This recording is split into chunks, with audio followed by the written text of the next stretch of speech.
Welcome to the Pearls of Wisdom podcast, where we mix business, law of attraction, spirituality, and well-being with great guests and phenomenal stories. You'll hear hints, tips, and up-to-the-minute information on digital communication from an expert in her field.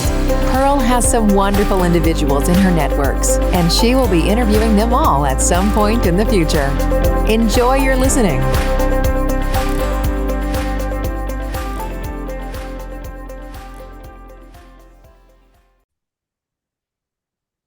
Well, hello and welcome to another of the Pearls of Wisdom podcast. Now, this one is a very special episode. This is all about mission hope. So there will be certain episodes, if you look and if you use the hashtag mission hope, you'll be able to find all of the podcast episodes that I've done and the interviews I've done that will be around this, because I'm speaking to all the wonderful authors that have contributed to Mission Hope. And today it is my absolute pleasure to be speaking to the lovely, wonderful Kathleen Dutton. Kathleen, welcome. It is such a pleasure to have you on the podcast. Absolutely a pleasure to be here too. Thank you. Now, we've said it's all about Mission Hope. Can I ask you, can you share your journey with us as to how you got involved with Mission Hope, please? Actually, Shah and I and some of the other people, including like Babian and Mesa, we were actually part of a bigger healing group for a few years. We used to do it online. That's how I got to know Shah. And that was kind of, how we kind of got to know each other. And then when Shah decided to put these books together, she was, like the very first one was really quite amazing in some ways, because I was recovering from an illness, and but I was like on the better side of it. She said, well, I'm going to do this. Would you like to contribute? And I was like, oh, wow, I wonder what could I say? And then we had a little chat, a bit like this. And she was like, well, let's sort of maybe just do wherever you are now kind of thing. So I do sketchbooks, so I found out where I was, because I never know if I look at my sketchbooks and work it out from there.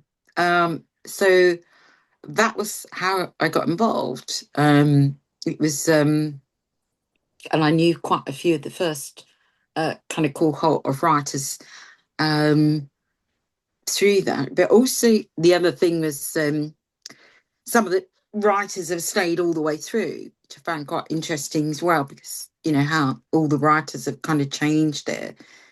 And grown and telling their stories in sort of different perspectives as well. So I think Mission Hope for me is like the bridge, and I did say that in the very first book. It's like, I feel like hope is not the thing in itself. Hope is that bridge that gets you to the place that you need to get to next, and that might be to love, to hope of love, or stability, or hope of peace.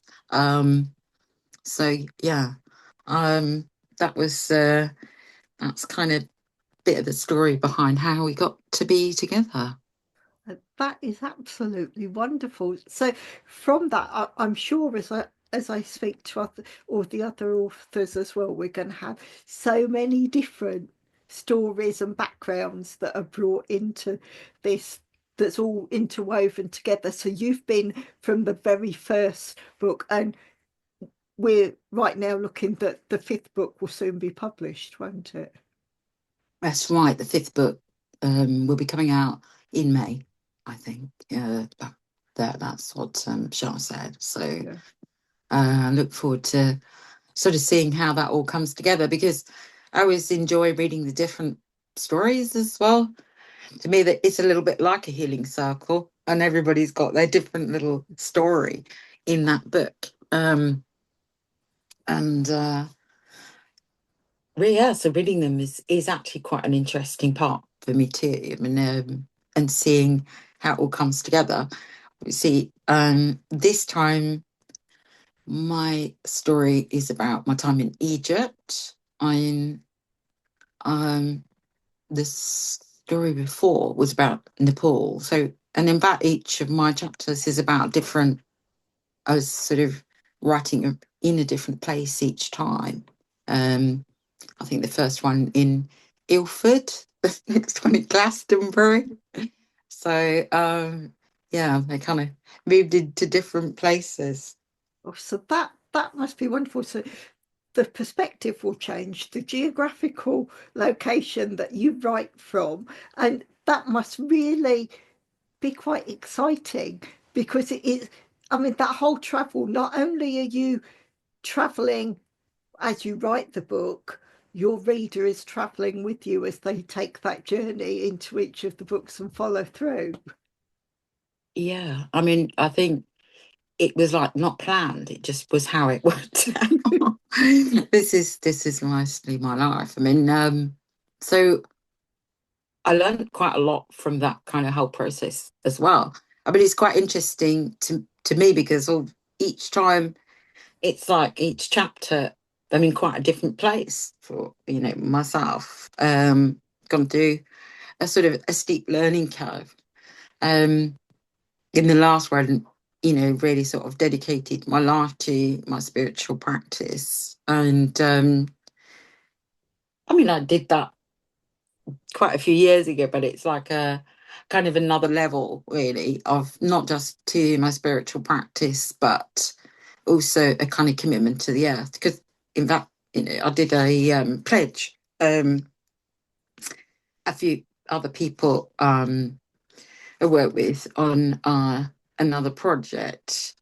But I talk about this in the last book as well, the kind of a pledge to the next 7 generations. And it's about sort of imagining the world we want to live in 300 years from now, and taking people on a little journey.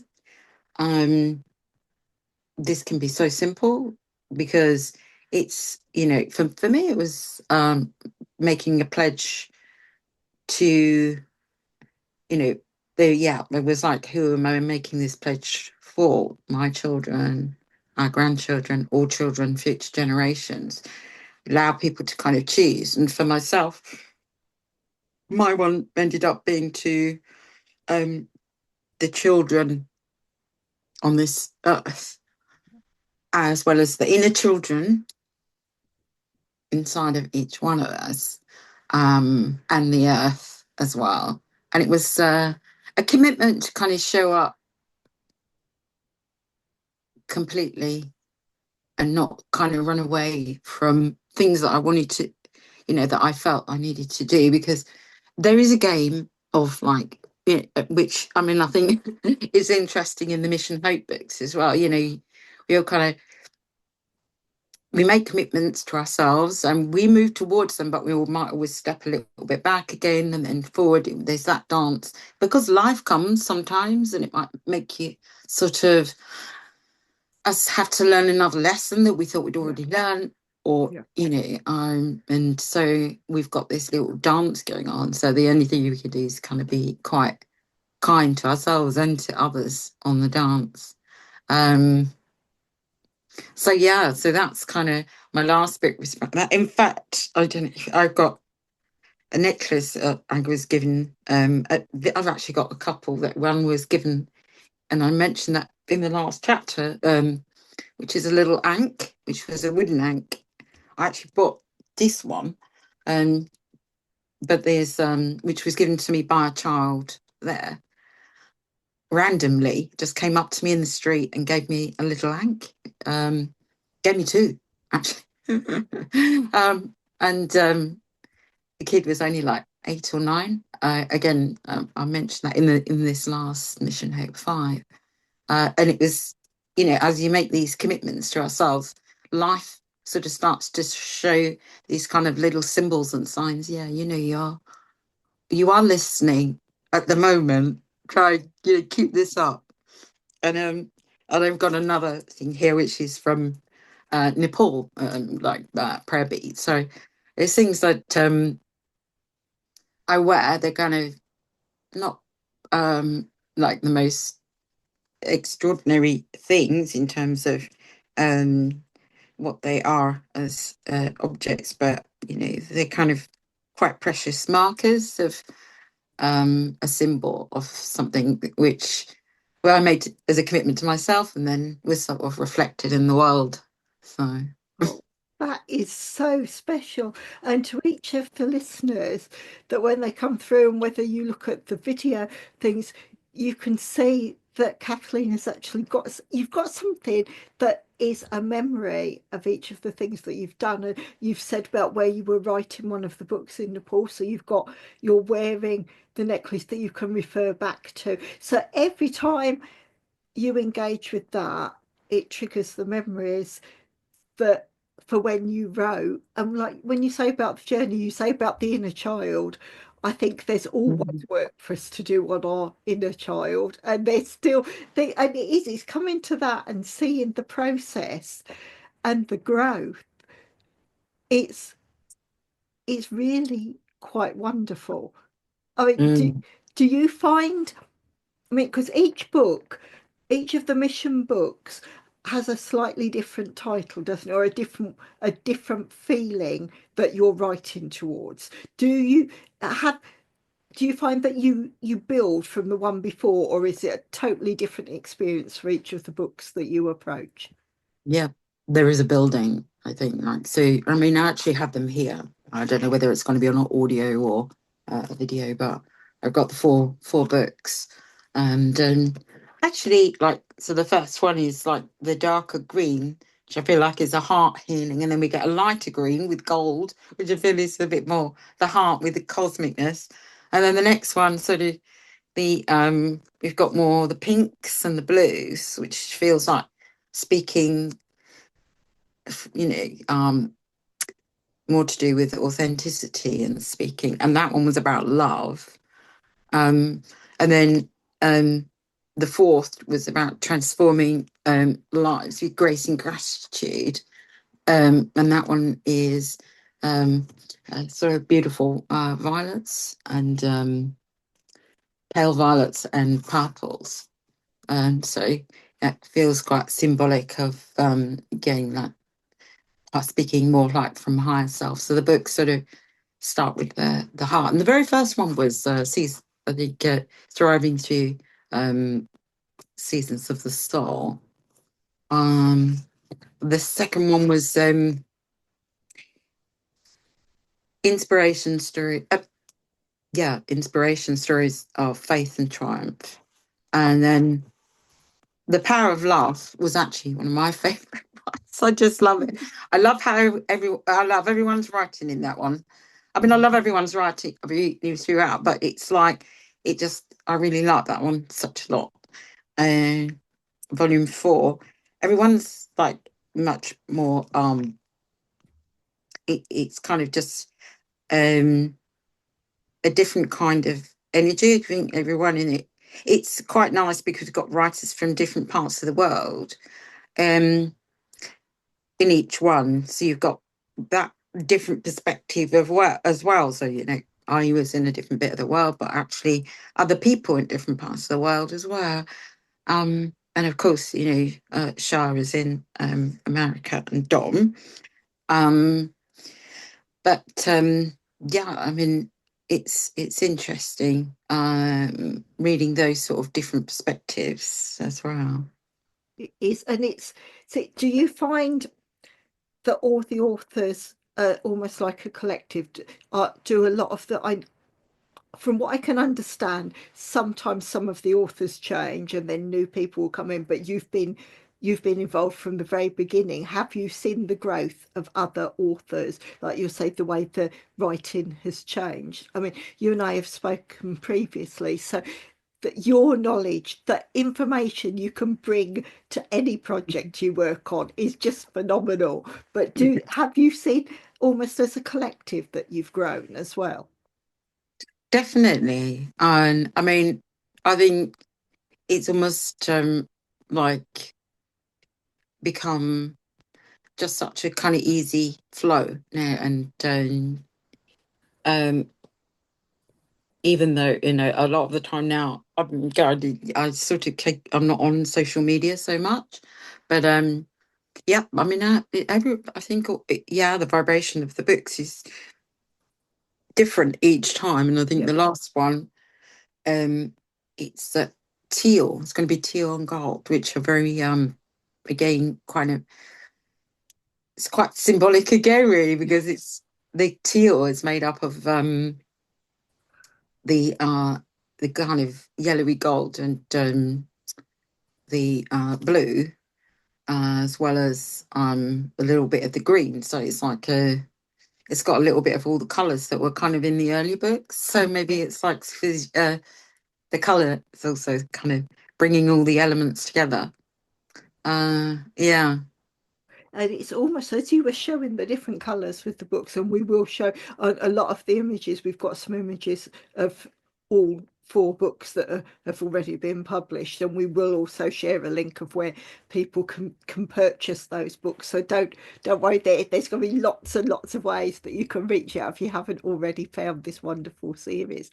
But those colours almost made me think about chakras, because it's almost like the colours match the chakra that you were speaking about, like the heart. You think of the heart chakra as being green, and you've got Mm-hmm. the gold. And then when you were saying with the bluey colour and almost speaking your truth, I'm thinking about the throat chakra then.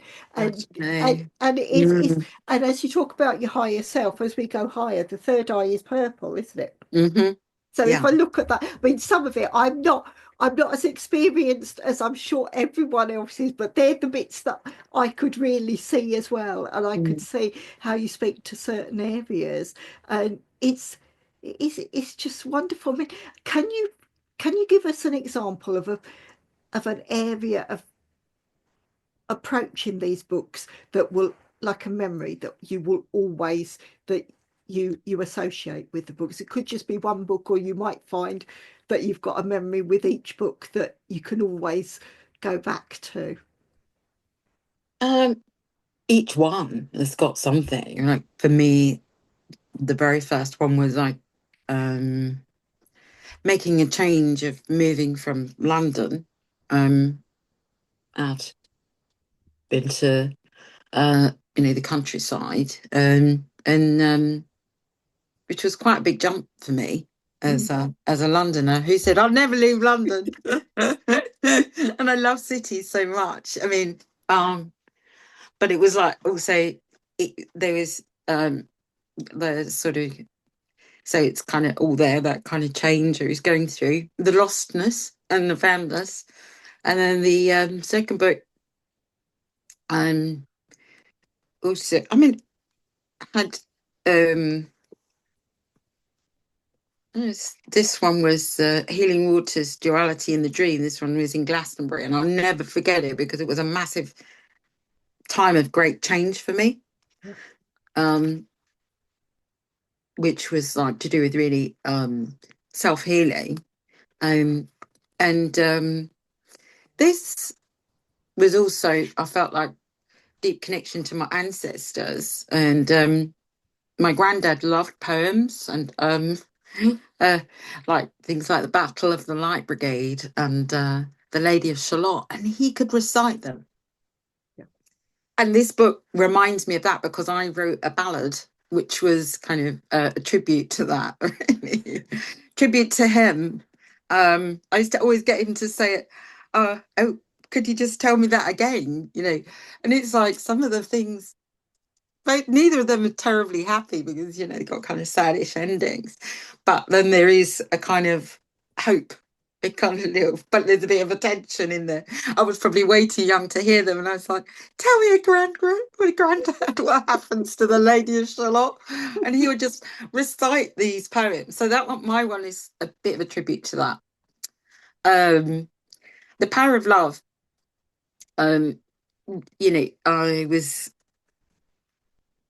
liked, as I say, every single person did in this one. And I mean, I like all of them. It's like, but they were sort of, each one has this one felt like a really, like, lots of the stories just felt like they really wove together so well as a kind of book. Whereas actually the first one, everyone's much more kind of different, and the stories are very different. Yeah.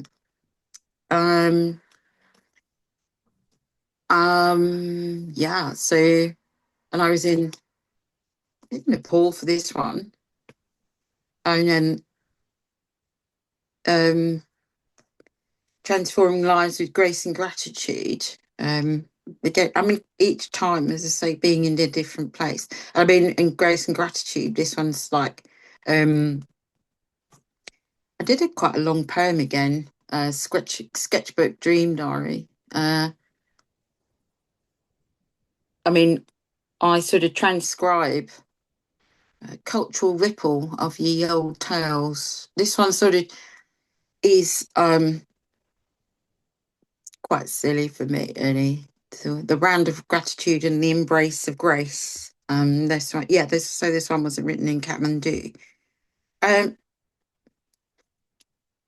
So each one has got a lovely, memory for me, as well as the kind of collective memory of putting together. But I go on quite a lot of retreats, meditation retreats. So, I actually spend a lot of time, not engaging in, the world's full onness these days, as I've kind of got at this chapter of my life. So sometimes, whereas in the first ones it was just much more heavily involved, like in the later ones, it's like I write it like when I'm like half really in that sort of more peaceful meditative state. Yeah. And then, it's like been much easier to do the later ones. I was joking with Shah, they might be like 1,444 Mission Hope volumes. But I guess at some point you had to stop and maybe make it into something else, or, but who knows? But it's that journey, and as each people come to that and knowing that there isn't just one. People might just come to the fifth one and realise there's that backstory of all the four before them, or it might be that people have been with you from the very beginning and they're following that learning curve. And it's so special to hear the way you approach to write, because I think all authors might have different ways, because sometimes an author will be given a deadline. So you've got almost the restriction of a certain date to be finished by, and how people approach that. Because I know for me, I always work better if I'm getting closer to a deadline. For some reason, I like the adrenaline rush to have it. And so I know when I did my degree, my essays, this was bad. I wrote the day before. Literally, I do all the research, but what I actually created to hand in, I wrote the day before. And it was because I felt that, I mean, probably any publisher already to listening to that would say, no, you don't do that. But it's lovely to see the approach. And where you say you go into meditation and go through that way, I think that's beautiful, because I think the more we meditate and the more we get used to almost communing with our higher self and getting guidance, that's where the true essence of a person's soul, however you want to put it together, I think that's when it comes through. Absolutely. Totally agree. Yeah. I mean, that's interesting that you do that, lastminute.com. I've never been able to do that. I always joke I must have been Japanese in a past life. I always do everything days and weeks before. I arrive early. I'm like, it's I cannot sort of do things last minute, because I have a sense that I might just fall through the crack and be that person that doesn't get to do it. So no, I like things like my when I did my masters, I did it like months before, months like the so, and I started to pretty much pull things together, like so. You did the first part, which is called I've forgotten what they call the first part of it. It's a kind of not called an MPhil, but it's literally whatever that part is. And I sort of had been doing the research all the way through, and then we had to sort of submit for masters. I think I was the first person to hand it in. I'm often like that. I mean, it was like, I was at school, was like goody goody, because I would be the very first to hand things in. And it wasn't actually because I was a goody goody. It was actually because I just did not want it on my mind. So, and as soon as it's left me, I don't have to think about it anymore. And I don't even care if it's good or bad at that point. It's like, away from me, I've done it. I like, this is, in the olden days, and I was doing more sort of academic stuff. So I would always kind of have that kind of mental deadline. I've always done meditation. I did meditation then. And if someone had ever told me, well, in fact, I was always doing, in my sketchbooks, I have like my people, I call them. These are my people. So you can see, these are my people. Like my people, and I've got like the people, and they're also animals and all sorts. And they're a bit like, they don't look like, they're not realistic. They're kind of just my sort of energy drawings. I've done them my whole life. And then I actually do them alongside observational drawing. So if, it's almost like I do observational drawing, and I might be drawing a chili in Nepal or whatever it is.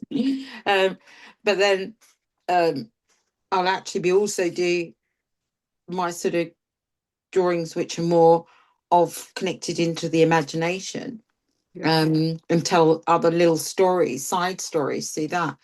Probably to keep myself entertained. But I've done that forever.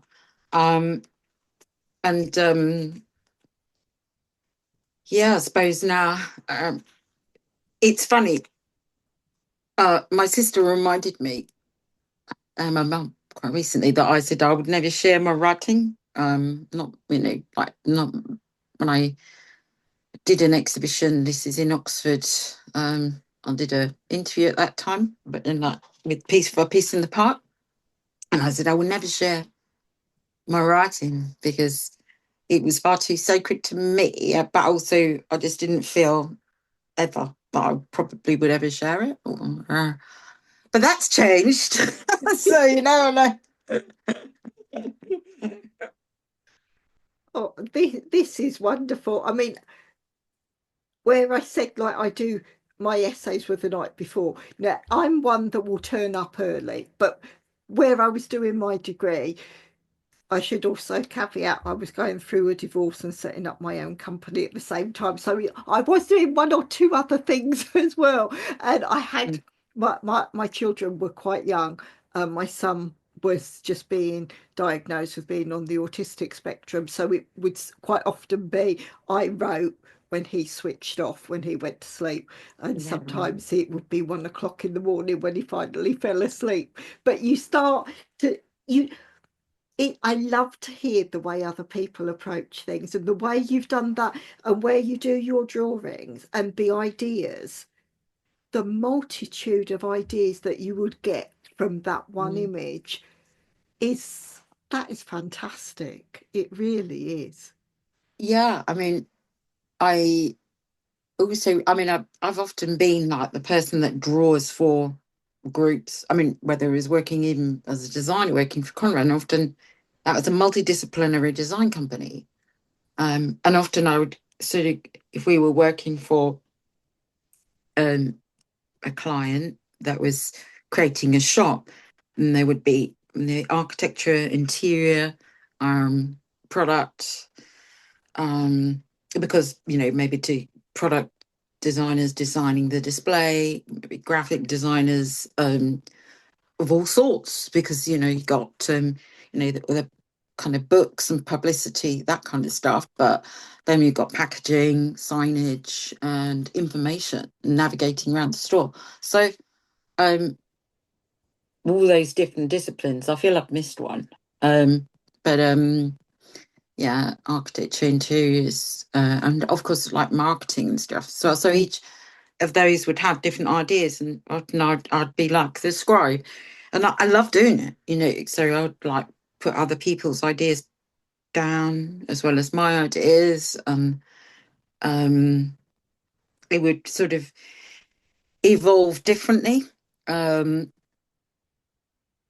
also in the end, creating the finest visuals. We didn't have AI in those days, so my little voice was there drawing away. So those were like those sort of very practical ways, sort of use that skill, but also in a meditation group, lots of other people's ideas and the ideas that came through myself. So that's sort of, and I've done it, that sort of thing as being a scribe at different events as well, like drawing females. There was a thing at Women in the World, and sort of drawing, there's kind of different energies that women was talking about at one of these performances. This lady, Esther. So, like, I use that ability and sort of honed it over many years, because it's about drawing from life, listening, but also bringing different threads of thought and ideas together. It does, as I was saying, drawing actually helps me understand things. So when I draw something, I get it, or I draw and write it, or sometimes my writing can be quite visual, and vice versa. You see, so always learning on that. And I know when I look at the way I'd revise for exams for uni, until I hit menopause, I used to have a photographic memory, but the menopause has kind of wobbled that a bit. But I used to think in mind maps. So when I was doing the revision, I might have done revision in a group, but I could then close my eyes and I'd see a mind map, and I'd see so and so said that, so and so said that. And so when I was coming and bringing that information to put it on the paper, all I had to think of was the mind map of where I wanted to go, and then I could take it and put it onto the paper. Mind mapping is good, and I think developing. I think every one of us could actually probably develop our own way of mind mapping, because all of us here see, think, feel it so differently. But just the idea of getting things in a very simple form, I think is quite interesting. I remember the first time I actually saw, mind mapping, because actually there was a sort of derivative of mind mapping that we used when it was actually very first time I'd moved into kind of doing community leadership, and there was a workshop with it was the King's Fund, and they had a system whereupon I think it was very similar to mind mapping, but I think they called it the World Cafe System or something like that. But it was like you were like in a cafe, it was almost like you're in a cafe, and everyone was like just doodling their ideas. And with big groups, other people could draw, write different ideas, and I think you moved around the tables, right? You didn't just like sit in your chair. So it was like, you got to see everyone's work. I mean, I like that system. That summer is really, for me, that was really super fun. Some people were like, "Oh no, I don't think I can draw," but then when they realised it don't have to draw, you could just be like writing, doing doodles, shapes. Yeah. More about sort of just getting ideas down in essence and then sharing it. So yeah, I like that process. In mind mapping, making things visual to understand them. I think, especially for people who are neurodivergent as well. So I mean, I've got a form of dyslexia, so I find that it's been very helpful to have visual systems for myself to learn and to remember. Yeah. Yeah, that I can relate to. My daughter's dyslexic.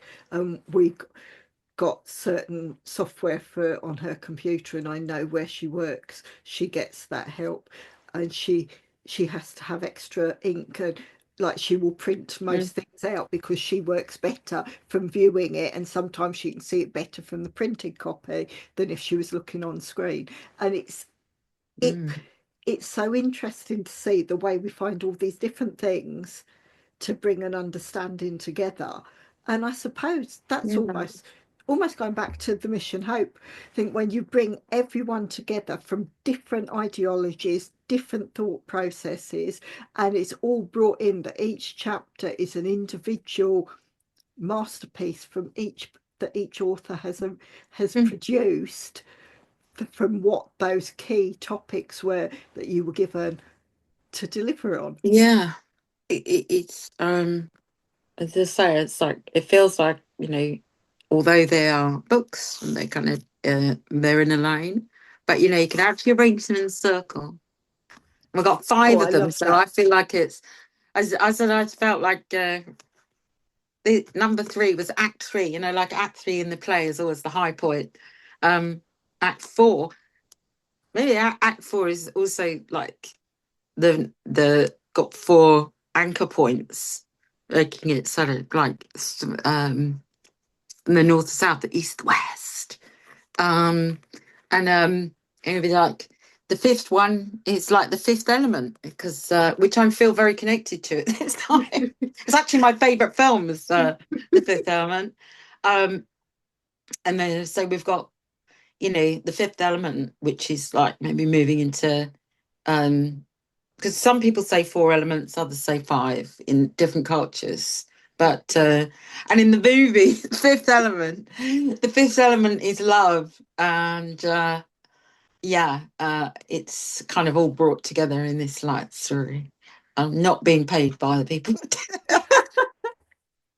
I mean, but I love the story. yeah, and when you've said that, I got this image of Metatron's cube in my head, where you've got the different areas and all the lines drawn in. So, the spiritual side of it, you can just see all of this, and it's so. Would you say it wouldn't matter which of the books you read, or would you advise starting at book one and reading through? Does the series fit, or could you literally pick one up and read that and then go back and read the others if you wanted to? Yeah, I think you can read any one in its own right. Each one is its own, and I think wherever you feel drawn to, start is. But of course, you can read them in order. Probably read them backwards, and you could just read them randomly. Yeah.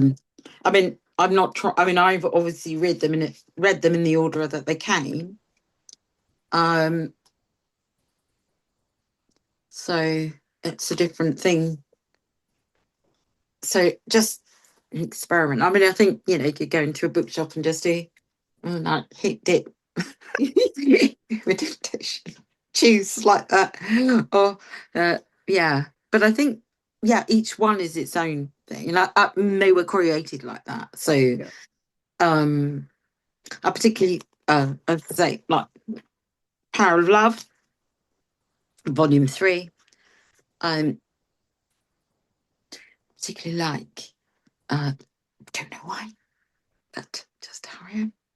But you see, this is it, and I think it could almost be people could get the whole series if they haven't already, and literally you could take one book down, open it at random, and there would be that nugget of gold that that's what the universe is saying. That's what you need to read today. And then you could come to a different book the next day, or even come back to the same book and read what you read the day before, and it will have a completely different meaning because you're where you are at that time is different. So you're bringing a different perspective to it. Yeah, definitely. It's like how people would read a series. I mean, normally, if I'm reading like literature, I would generally want to read at the beginning.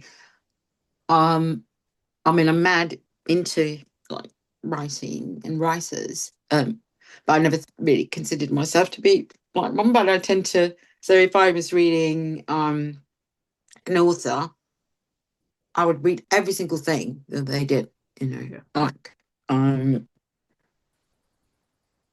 I would not just want to read their books. I would want to read the little poetry things and everything. So if I don't know, I always did this kind of thing. It's like so I don't know how I think everyone's probably got their own little way.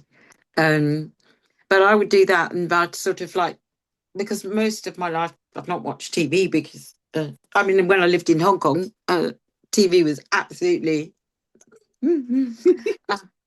I mean, actually, I was on the other side of it for a little bit, but you know, it more. It was like so. You know, it meant I read a lot, and I used to always have. I would have one book which was, say, like a fiction series, or just a fiction book, and another one which was more facts, and then maybe, you know, something else which was more kind of like mission hope things, which were more kind of spiritual. But I would always be doing some research. So, and I put that into my sort of drawings. Like I studied the anthropology of Chinese characters. So I've got lots of drawings of ancient characters that I made into people, birds, or did all sorts of stuff with. So yeah, I mean, so it's like, almost like there are different channels of books that are kind of coming in and giving us different kinds of information, I think, and maybe everyone be drawn to their own way. But yeah, This is wonderful. It's wonderful. Well, we said this before. I could talk to you all day long, but I am going to have to bring this particular episode to a natural conclusion. So I'll ask you just one more question. Out of the Mission Hope journey, what do you feel the reader can get out of it? And I know that's probably a massive question to end with. what can they get out of it? I think in the later ones, it's like lots of ideas of resolution and you know, ways to move forward. People who maybe have had similar challenges. I mean, again, I didn't bring my mum into it, but like, because she was saying, like, when she was reading some of the stories, because we read all the stories, both of us, when they kind of come out, and you know, she was just saying, oh, you know, gosh, that's such an interesting perspective, you know, and it can be just like slightly helpful. And I mean, if you're drawn to a story, then it will have something for you, and maybe also can look at that if that writer does music or cooks food or has a dog that travels or whatever it is. You know, you look them up and you're like, oh, you know, that's so interesting how they, you know, this is what they did to kind of come across the same troubles that I had, or same sort of issues, but this is how they dealt with it. And yeah, I think that can be quite special. Just as kind of giving us different thoughts and ideas about things. Because we can always learn from each other. And yeah. That is absolutely wonderful. Thank you so much, Kathleen. And I say once again to the audience, all the links will be in the description for the episode. So please, if you haven't already found the Mission Hope series, go and make sure you grab each and every one. Issue 5 in the series will be coming out in May, but we will be doing a massive launch. Charles will be pushing that, and so just look for all that, and you can see that Kathleen is sharing all 4 currently, and we will have imagery and everything for you so you can see all of that. So yes, just get out there and do that, and we look forward to seeing you again. And I know that Kathleen will be a guest once again, so thank you so much. It's been a pleasure having you on the podcast. Thank you very much. Been really wonderful to answer some different mind-stretching questions in different directions. So thank you so much. Thank you for listening to the Pearls of Wisdom podcast. We hope you have enjoyed the content shared. Please share with others who would like to enjoy these interviews and discussions. If you would like to support the podcast, please follow the link in the episode description. If you want to be a guest on the show, reach out and let's discuss next steps. Until the next time, enjoy your listening.